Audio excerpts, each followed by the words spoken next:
British parliament ने 1833 में charter act 1833 को भेजा था भारत में। इस एक्ट को पास किया था पार्लियामेंट में 1833 में, और इस एक्ट को सेंट हेलेना एक्ट भी कहा जाता है।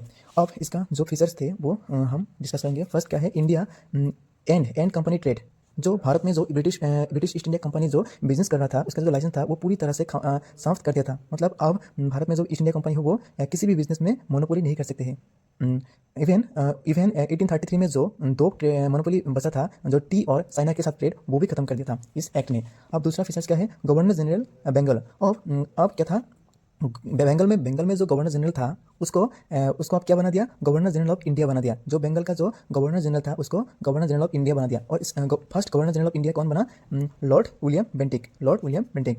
अब तीसरा फीचर्स क्या है, legislative power of Bombay and Madras. और जो बॉम्बे और मद्रास का जो लेजिस्लेटिव पावर था वो भी समाप्त कर दिया, और अब जो पावर है वो सेंट्रल हो गया, मतलब बंगाल के पास हो गया। और जो गवर्नर ऑफ इंडिया है वही सारे इंडिया के लिए लॉ बनाएगा। अब governor of India Madras Bombay और पूरी भारत के लिए लॉ बनाएगा। तीसरा क्या है, लॉ मेंबर। और इस एक्ट के द्वारा क्या क्या किया था, एक लॉ मेंबर बनाया था और उसको ऐड किया था गवर्नमेंट की काउंसिल्स में। और वो जो लॉ मेंबर है वो सिर्फ और सिर्फ लॉ मेकिंग डिसीजन में पार्टिसिपेट कर सकते थे, बाकी डिसीजन में वो पार्टिसिपेट नहीं कर सकते थे। लॉ मेंबर बनाया था।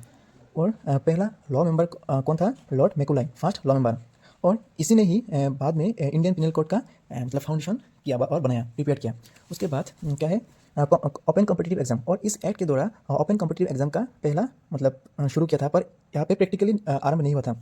1853 में जाके प्रैक्टिकली शुरू किया था। और स्लेवरी सिस्टम डिक्लेयर्ड इलीगल। और जो स्लेवरी सिस्टम है वो इस एक्ट के द्वारा क्या कहा गया कि वो इलीगल है, स्लेवरी सिस्टम इलीगल है।